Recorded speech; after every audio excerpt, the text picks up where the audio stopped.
তো welcome শ্যামাস English কর্নারে সবাইকে স্বাগত।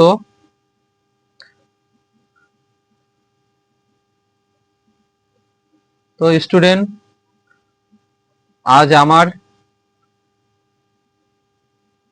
প্রথম ক্লাস। আজ ক্লাসে আমি টেন্স নিয়ে আলোচনা করব। তো সবের প্রথমে আমাদের জানতে হবে টেন্স কি। টেন্স মানে হলো কাল।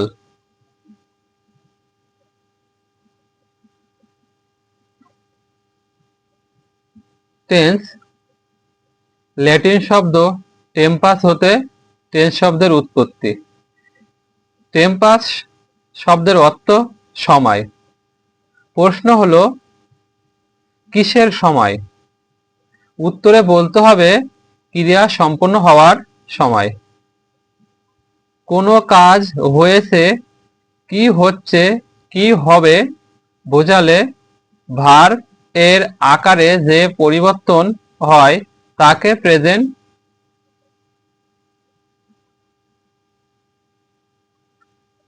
তাকে টেন্স বা কাল বলে।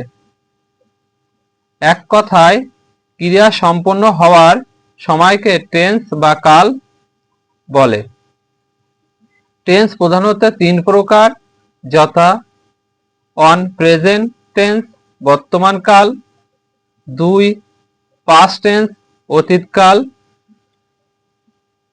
3 ফিউচার টেন্স ভবিষ্যৎকাল। প্রেজেন্ট টেন্স বর্তমান কাল। বর্তমান সময়ে কোনো কাজ হয়, হয়েছে বা হচ্ছে বোঝালে ভার এর আকারের যে পরিবর্তন হয় তাকে প্রেজেন্ট টেন্স বলে। যেমন আমি পড়ি, আই রিড। তুমি পড়তেছো, ইউ আর রিডিং।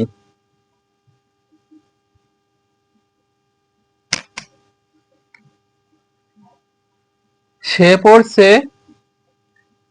পড়ছে, হি হ্যাজ রিডিং। বর্তমান কালের কাজগুলো আবার বিভিন্ন আকারে বা বিভিন্নভাবে সম্পন্ন হয়। সেজন্য প্রেজেন্ট টেন্সের 4টি ফর্ম বা আকার আছে, যথা present indefinite, present continuous, present perfect, present perfect continuous. তো স্টুডেন্ট, আই এম সরি, আমি present tense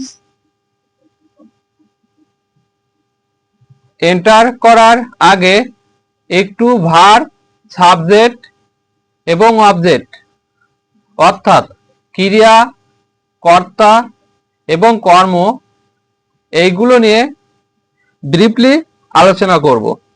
then I discuss whole present tense properly in very easy way. তো ভার বলতে আমরা কি বুঝি বা ভার কাকে বলে, চেনার উপায় কি?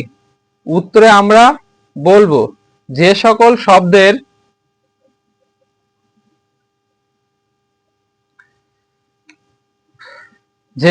শব্দের সাথে করা, হওয়া, দেওয়া যুক্ত আছে কিংবা তেসি যুক্ত করে শব্দ গঠিত হয় বা করা যায় তাকে ভার্ব বা ক্রিয়া বলে। সহজে শেখার উপায় হলো প্রথমে বাংলায় শিখব, এরপর ইংরেজি।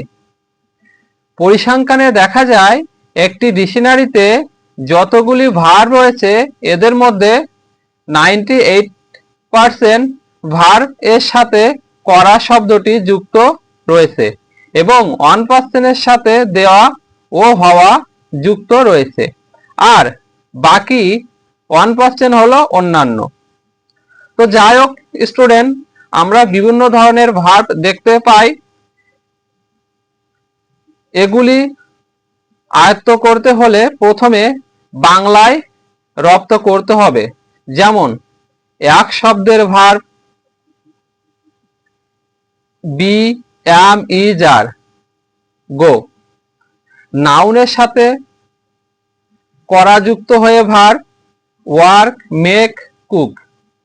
অ্যাডজেক্টিভ এর সাথে করা যুক্ত হয়ে ভার্ব এনাবেল, এনলার্জ, এনরিচ।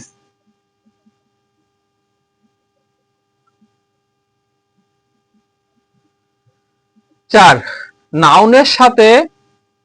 নাউনের সাথে দেওয়া হওয়া যুক্ত হয়ে ভার্ব যেমন টিচ, লেন্ট, রিলিজ।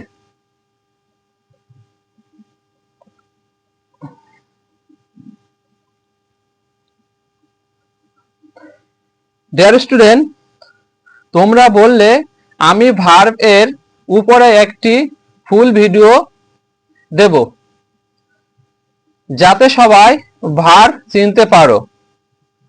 তো এখন আমি সাবজেক্ট কি, বাক্যে সাবজেক্টের কাজ কি হয় সেই সম্পর্কে একটু বলবো।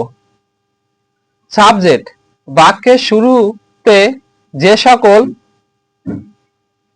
ওয়ার্ড ব্র্যাকেট নাউন বা প্রোনাউন বসে এবং তা যদি সক্রিয়ভাবে কাজ করে তাকে কর্তা বা সাবজেক্ট বলে।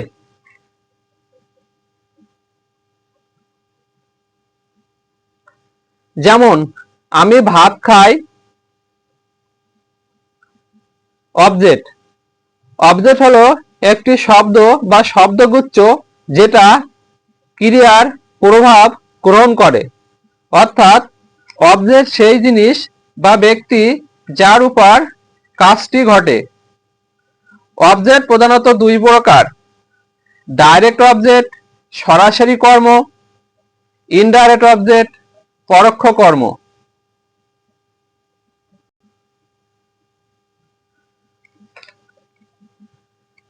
ডাইরেক্ট অবজেক্ট এটি কি বা কাকে প্রশ্নের উত্তর দেয়। ভার্বের পরে উদাহরণ, শি রিডস বুক, সে কি পড়ে, a book direct object. He loves his dog, সে কাকে ভালোবাসে, his dog direct object. Indirect object এটি বলে কার জন্য বা কাকে কাজটি করা হয়েছে। এটি সাধারণত ডাইরেক্ট অবজেক্টের আগে বসে। উদাহরণ, she gave me a pen, কাকে দিল, মি আমাকে দিল। ইনডাইরেক্ট অবজেক্ট কি দিল, আ পেন ডাইরেক্ট অবজেক্ট। সহজভাবে চিনে নেওয়ার কৌশল: subject, verb, object. I love English, I subject, love verb, English object. So dear student, I am say sorry again.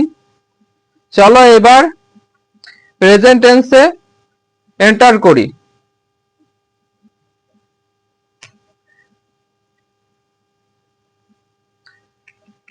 Present indefinite tense যে কাজ বর্তমান কালের অনির্দিষ্ট সময়ে হয় বা হয়ে থাকে বোঝায় তাকে প্রেজেন্ট ইনডেফিনাইট টেন্স সাধারণ বা নিত্য বর্তমান কাল বলে। যেমন আমরা ভাত খাই বা খেয়ে থাকি, উই ইট রাইস, তারা ফুটবল খেলে বা খেলে থাকে, they play football. Present indefinite tense চেনার উপায়: বাংলা ক্রিয়ার শেষে এ হস্যই অন্তুস্তা ও কমা ওয়া থাকে।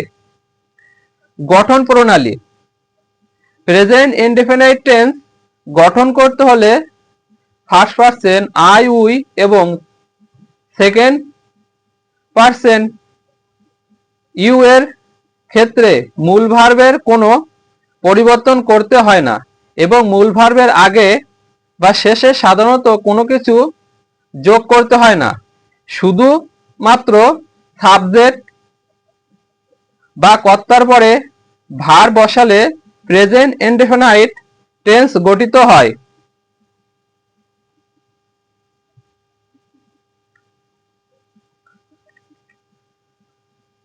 যেমন আমি পড়ি, আই রিড, তুমি পড়ো, ইউ রিড, তারা পড়ে, they read.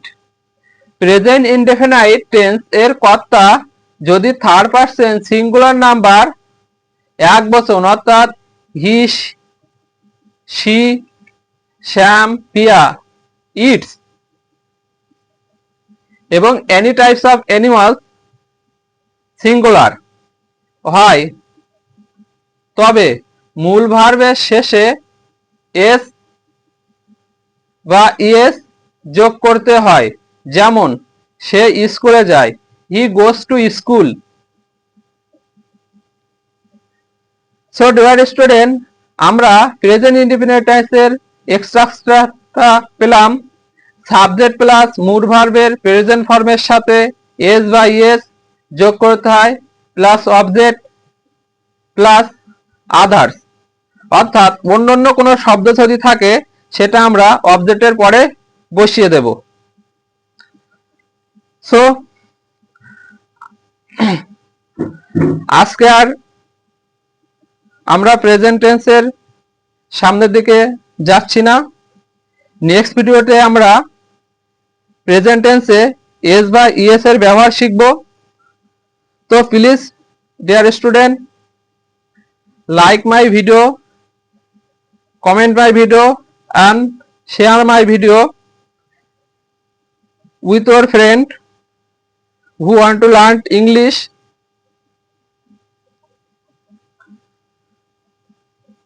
So let's grow together and speak English easily and confidently. ভিডিওটি কেমন হয়েছে কমেন্ট করে জানাবে, আর ভিডিওটি ভালো লাগলে অবশ্যই সবাইকে শেয়ার করে দেবে।